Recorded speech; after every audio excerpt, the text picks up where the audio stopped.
नमस्कार दोस्तों, स्वागत है आपका हमारे YouTube चैनल पर। अगर आप चैनल पर नए हैं तो प्लीज़ चैनल को सब्सक्राइब कर लीजिए, अपने दोस्तों को शेयर कर दीजिए। 100 शब्द प्रति मिनट की गति से डिक्टेशन शुरू करते हैं 5 सेकंड बाद।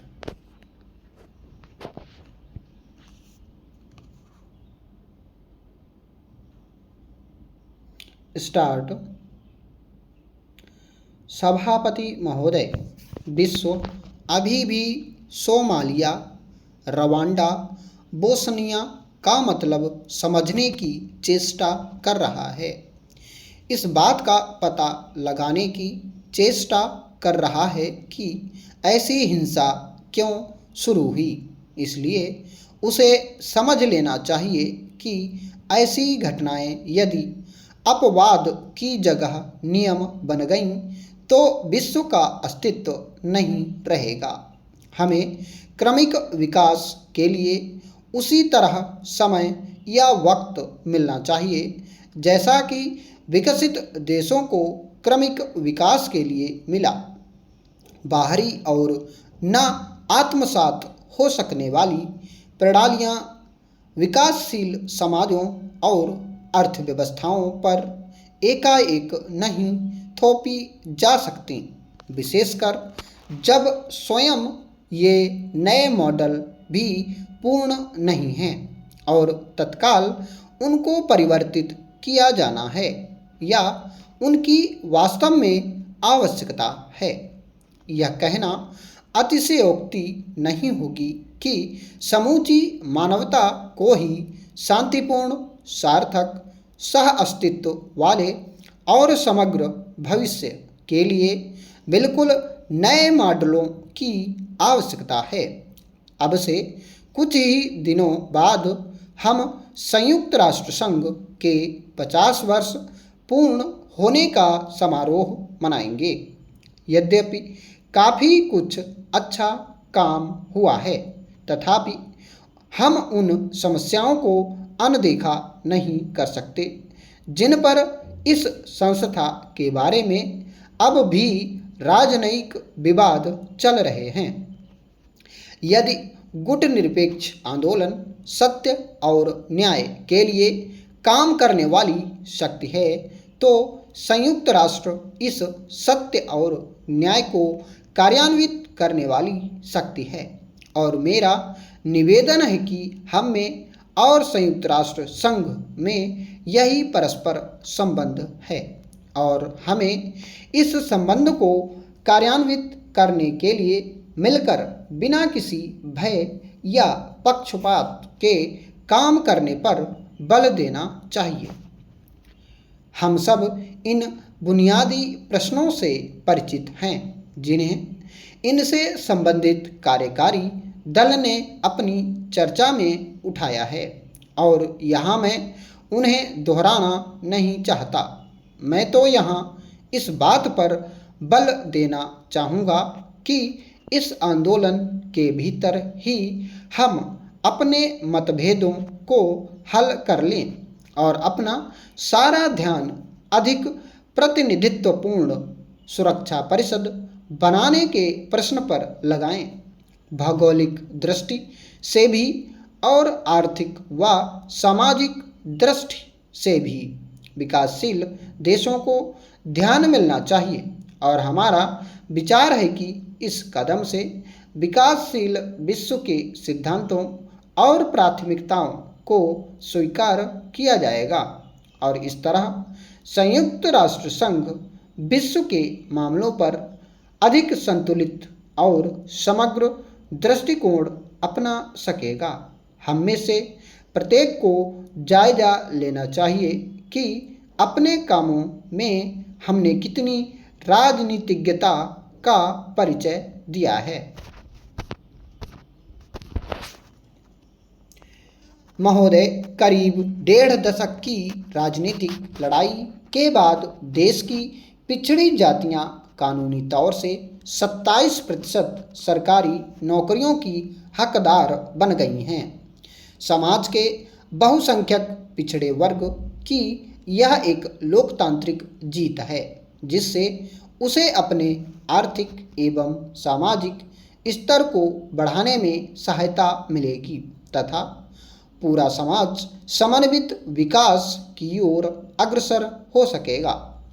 परंतु आरक्षण के इस प्रश्न ने आर्थिक एवं सामाजिक विषयों के अलावा राजनीतिक आकार अधिक ग्रहण कर लिया है।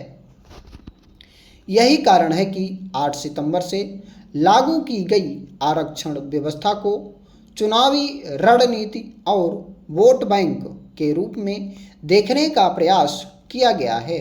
यह राजनीति की विचित्र विडंबना है कि इस आरक्षण को लागू करने का सेहरा उस पार्टी के सिर पर बना है जो न केवल इस प्रकार के आरक्षण की विरोधी रही है, वरन जिसने पूर्व प्रधानमंत्री द्वारा अगस्त 1990 में पिछड़े वर्गों के लिए आरक्षण लागू करने के बाद भड़के छात्र आंदोलन को परोक्ष समर्थन भी दिया था।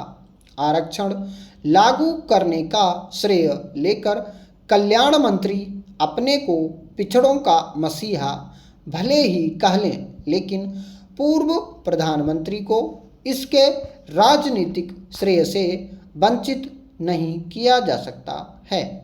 वर्तमान राजनीतिक परिस्थितियों में मंडल आधारभूत आरक्षण सभी दलों की एक राजनीतिक मजबूरी बन गई थी। अतः आरक्षण लागू करके मंडलवाद का मुखौटा लगाने से कांग्रेस अपने असली चेहरे को नहीं छिपा सकती है। तत्कालीन प्रधानमंत्री और जनता दल परिवार का आरक्षण लागू करने के सरकारी निर्णय से संतुष्ट एवं प्रसन्न होना स्वाभाविक है, क्योंकि यह मंडलवाद का मुद्दा था जिसके कारण 11 महीने में उनकी सरकार गिर गई थी। उद्देश्य और लक्ष्य की सफलता के बाद तत्कालीन प्रधानमंत्री और उनके साथियों को सरकार गिराने का गम काफ़ी कुछ कम हो जाएगा। तत्कालीन प्रधानमंत्री ने अपने शासनकाल में आरक्षण लागू करके सामाजिक विखंडन का जो बीज बोया था उसकी तीव्रता लगभग समाप्त हो गई है और समाज ने इस आरक्षण को गरिमा के साथ स्वीकार भी कर लिया है तथा इसके प्रति विशेष कटुता परिलक्षित नहीं है। परंतु मंडलवाद के कर्णधार ने बुधवार को उत्तर प्रदेश की सार्वजनिक सभा में यह घोषणा की कि अब वे सामाजिक न्याय के दूसरे चरण में मंडल राज स्थापित करने की दिशा में अपना अभियान चलाएंगे।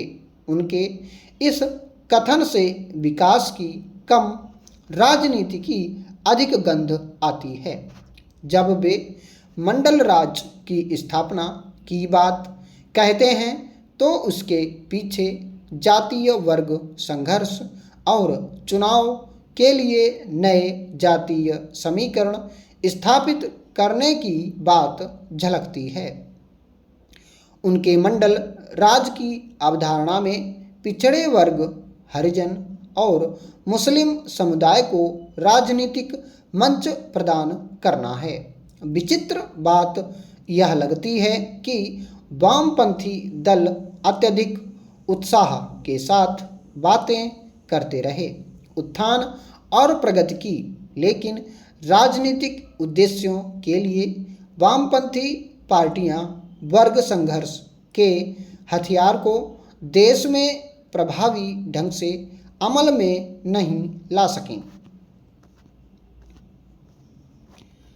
महोदय, राष्ट्रीय वामपंथी गठबंधन और उससे जुड़े श्रम संगठनों द्वारा भारत बंद की सफलता और विफलता के अलग दावे हो सकते हैं, परंतु मूल तथ्य यही है कि इस प्रकार के बंद का मुख्य प्रभाव उन्हीं राज्यों तक ही सीमित रहता है जहां उनकी सरकारें होती हैं, यानी सरकार के सहयोग और समर्थन पर इस प्रकार के बंद की सफलता निर्भर करती है। पश्चिम बंगाल और त्रिपुरा के बाद इस बंद का कुछ प्रभाव केरल और बिहार के कुछ भागों में अनुभव किया गया।